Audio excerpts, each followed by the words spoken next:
AP fact check, more Trump falsehoods on NKorea, immigration Washington, AP, President Donald Trump is exaggerating the achievements of his Singapore summit with North Korean leader Kim Jong-un, claiming the North has destroyed missile launch sites and no longer has rockets flying over the place. That's a distorted picture. North Korea has revealed no action on eliminating launch sites, and it announced the suspension of nuclear weapons testing and certain missiles well before the summit, although as part of the diplomatic opening with the U.S. ad choice advertising and red invented by Teeds on other matters over the past week. Trump falsely blamed Democrats for an immigration policy of his administration that is splitting children from parents after their arrests at the border, made incorrect statements on trade and aired in asserting that he had been exonerated in the Russia investigation. Advertisement: a look at the reality behind a variety of statements from the president. Trump: no more nuclear testing or rockets flying all over the place, blew up launch sites. Hostages already back, hero remains coming home. The facts: this much is true. North Korea announced the suspension of nuclear weapons testing and testing of intercontinental ballistic missiles in April, to soften the ground for the diplomatic opening with South Korea and the U.S. North Korea has not conducted a missile test since November 28, but it remains in possession of fissile material for a dozen to 60 nuclear bombs, independent experts say. Last year, it tested long-range missiles that could reach the U.S. mainland, although it's not certain that the North has mastered the technology to deliver a nuclear warhead that could re-enter the atmosphere and hit its target. The summit produced a general agreement from North Korean leader Kim Jong-un to work toward denuclearization of the Korean peninsula, but there were no specific commitments on eliminating or even reducing his country's nuclear arsenal. As for Trump's other points, North Korea has not said it blew up launch sites, and he is premature in asserting hero remains coming home. This may happen, as Kim agreed to work toward the return of U.S. troops missing in North Korea from the Korean War. But as of Friday, no remains have been repatriated from North Korea since 2007. Advertisement ____ Trump on a Justice Department report on the 2016 Clinton email investigation. I think that the report yesterday, maybe more importantly than anything, it totally exonerates me. There was no collusion. There was no obstruction. And if you read the report, you'll see that. I think that the Mueller investigation has been totally discredited, remarks to reporters Friday. The facts: the report neither exonerated nor implicated Trump. It did not make any findings about collusion with Russia or obstruction of justice. It did not discredit, or give credence to, Special Counsel Robert Mueller's continuing investigation into Russian interference in the election and ties between the Trump campaign and Russians. The report was about the FBI's investigation of Hillary Clinton's email practices. Trump on former FBI Director James Comey: certainly they just seem like criminal acts to me. What he did was criminal. Should he be locked up? Let somebody make a determination, to Fox News on Friday. The facts: the report does not substantiate Trump's lock-him-up rhetoric. Comey was roundly faulted by the Inspector General for violating FBI practices and for insubordination in making public statements about the Clinton investigation at the height of the presidential campaign. The report also revealed communications among some FBI employees who plainly wanted Trump to lose. But it does not support Trump's complaint that political bias influenced the conduct of the email investigation into his Democratic rival. Nor does it allege any criminal behavior by Comey, who has been accused by Clinton supporters of taking actions that hurt her election chances. Advertisement ____ Trump. Democrats can fix their forced family breakup at the border by working with Republicans on new legislation, for a change. This is why we need more Republicans elected in November, tweet Saturday. Trump, the Democrats forced that law upon our nation. I hate it. I hate to see separation of parents and children. And, I hate the children being taken away. The Democrats have to change their law. That's their law, remarks to reporters Friday. The facts, it's not the Democrats' law. There is no law mandating the separation of children and parents at the border. The separations are a consequence of a Trump administration policy to maximize criminal prosecutions of people caught trying to enter the U.S. illegally. That means more adults are jailed, pending trial, so their children are removed from them. Before the policy, many people who were accused of illegal entry and did not have a criminal record were merely referred for civil deportation proceedings, which generally did not break up families. The policy was announced April 6 and went into effect in May. From April 19 to May 31, 1,995 children were separated from 1,940 adults, according to Homeland Security statistics obtained by the Associated Press. The figures are for people who tried to enter the U.S. between official border crossings. Trump's repeated, but non-specific references to a Democratic law appear to involve one enacted in 2008.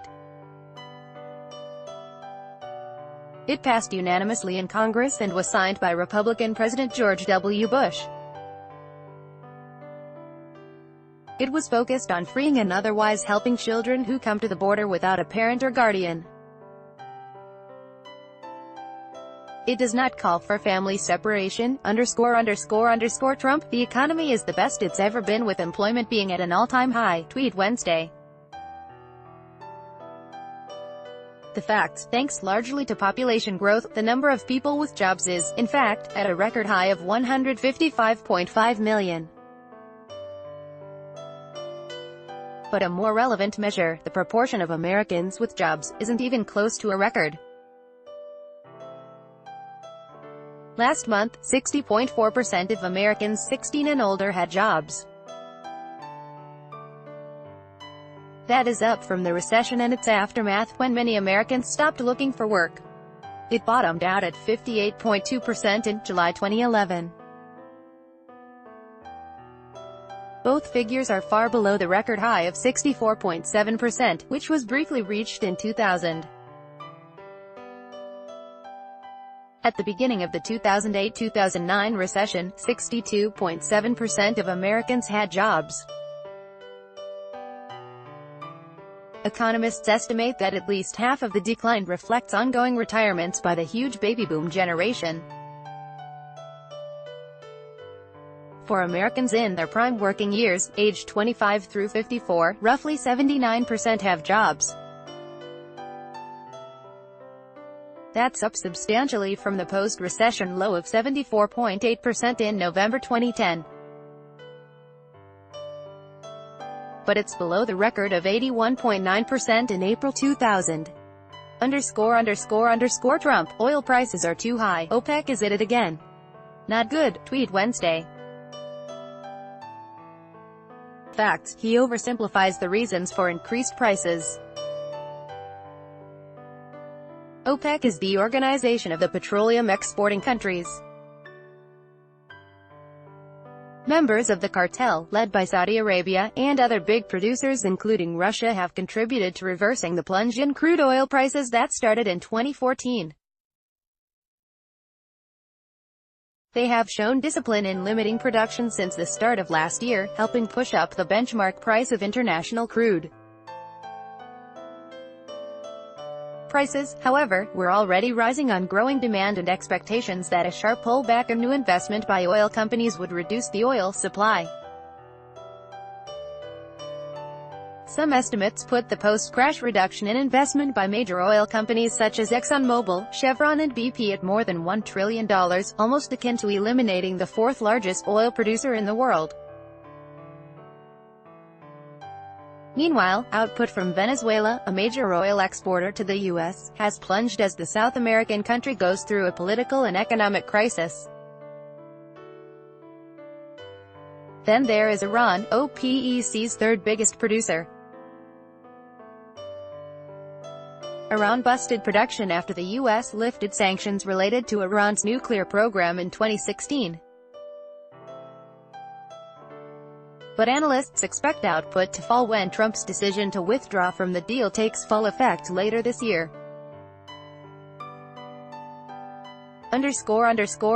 Trump, fair trade is now to be called fool trade if it is not reciprocal. According to a Canada release, they make almost $100 billion in trade with U.S. Guess they were bragging and got caught. Minimum is 17B. Tax dairy farmers at 270%, tweet June 10. 2 days earlier, Canada charges the U.S. a 270% tariff on dairy products. They didn't tell you that, did they? Not fair to our farmers. The facts, he's not telling the whole story.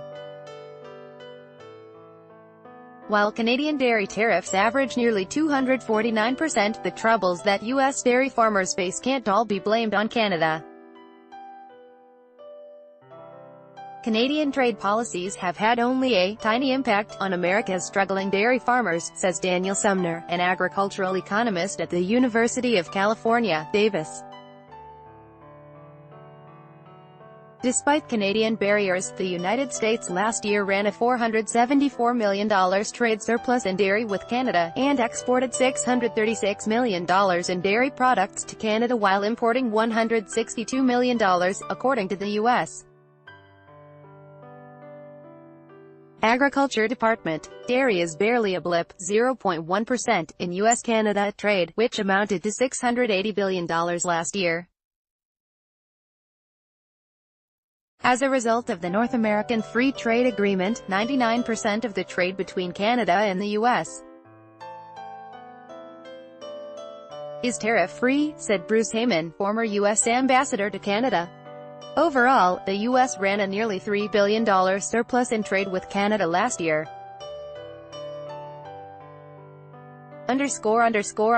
Trump just landed a long trip, but everybody can now feel much safer than the day I took office. There is no longer a nuclear threat from North Korea, tweet Wednesday. The facts, his claim that there is no nuclear threat is an exaggeration. The 5-hour nuclear summit gave the two leaders an opportunity to express optimism. But it didn't nail down how and when North Korea might denuclearize. North Korea is still believed to have a significant nuclear arsenal that could potentially threaten the U.S. Independent experts say the North could have enough fissile material for anywhere between about a dozen and 60 nuclear bombs. Last year, it tested long-range missiles that could potentially reach the U.S. mainland.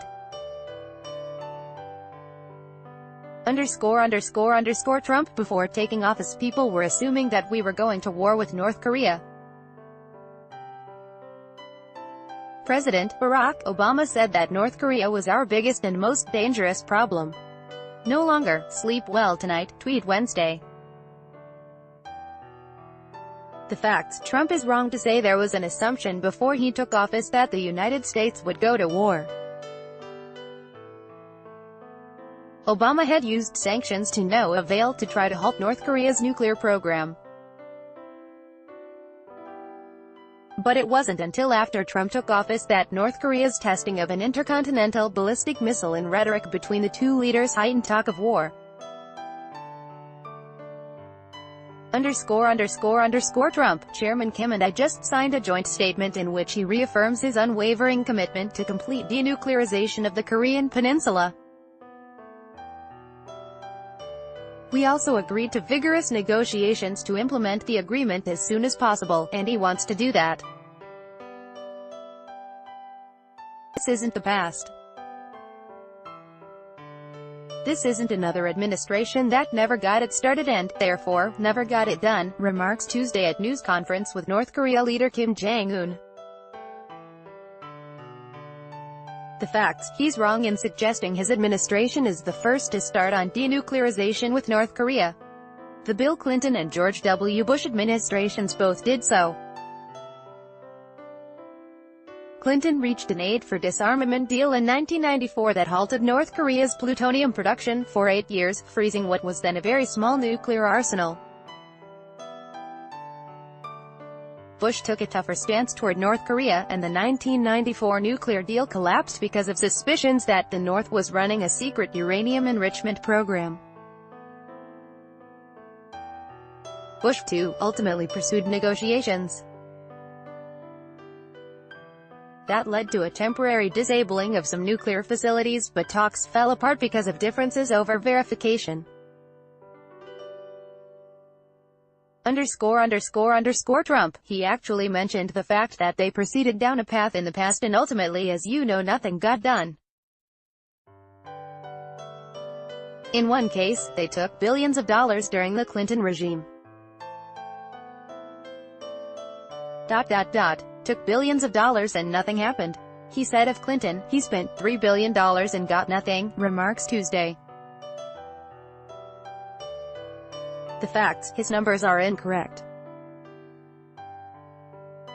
The Clinton administration, which he calls a regime, and the Bush administration combined provided some $1.3 billion in assistance from 1995 to 2008, says the Congressional Research Service, a nonpartisan arm of Congress.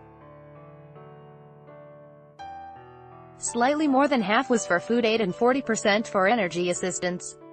He's also wrong in saying nothing happened in return. North Korea stopped producing plutonium for 8 years under the 1994 agreement. Just how much was achieved, though, is in question, because of the suspicions that emerged later that North Korea had been secretly seeking to enrich uranium.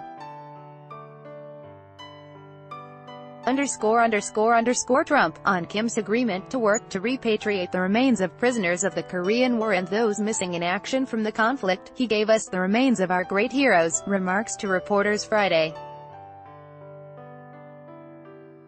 The facts: that's false. No remains have been returned since the summit, as of Friday. The last time North Korea turned over remains was in 2007, when Bill Richardson, a former UN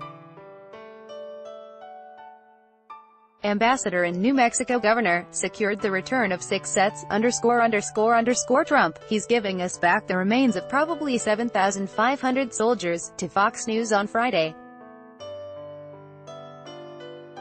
Trump: I asked for it today. And we got it. So, for the thousands and thousands, I guess way over 6,000 that we know of in terms of the remains, they'll be brought back, remarks Tuesday. The facts: also wrong. About 5,300 U.S. troops are still unaccounted for from North Korea. Trump is also glossing over the surely impossible odds of locating the remains of all Americans missing from the war, more than 6 decades later. Several thousand are still missing in South Korea despite its close alliance and history of cooperation with the U.S. North Korea and the United States remain technically at war because the 1950-53 fighting ended with an armistice, not a peace treaty. But between 1996 and 2005, joint U.S.-North Korea military search teams conducted 33 joint recovery operations and recovered 229 sets of American remains. Trump. I remember a nuclear event took place, 8.8 on the Richter scale, and they announced, I heard it on the radio, they announced that a massive, an earthquake took place somewhere in Asia. And then they said it was in North Korea, and then they found out it was a nuclear test. I said, I never heard of a Richter scale in the high 8s, remarks Tuesday. The facts: North Korea had no earthquake last year approaching that level of severity. This isn't the first time he has misrepresented the episode.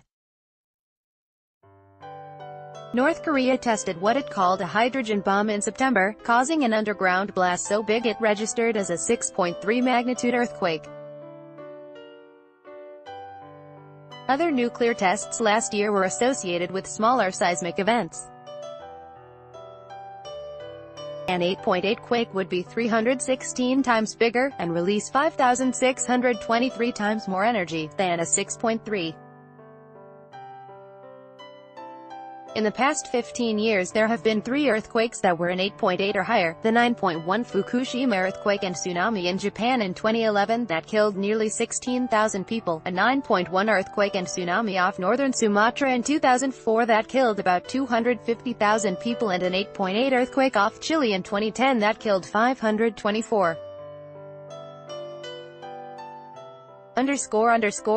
Associated Press writers Christopher Rugaber, Colleen Long, Matthew Pennington, Seth Borenstein and Paul Wiseman in Washington, David Koenig in Dallas, and Elliot Spagat in San Francisco contributed to this report.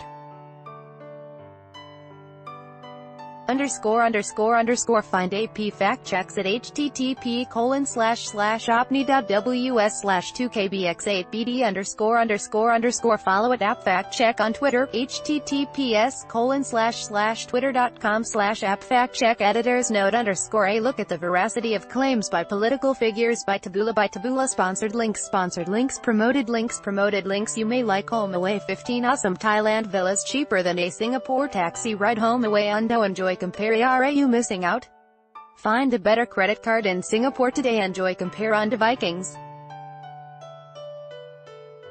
Free online game if you're over 30 and own a computer. This game is a must-have. Vikings, free online game undo far.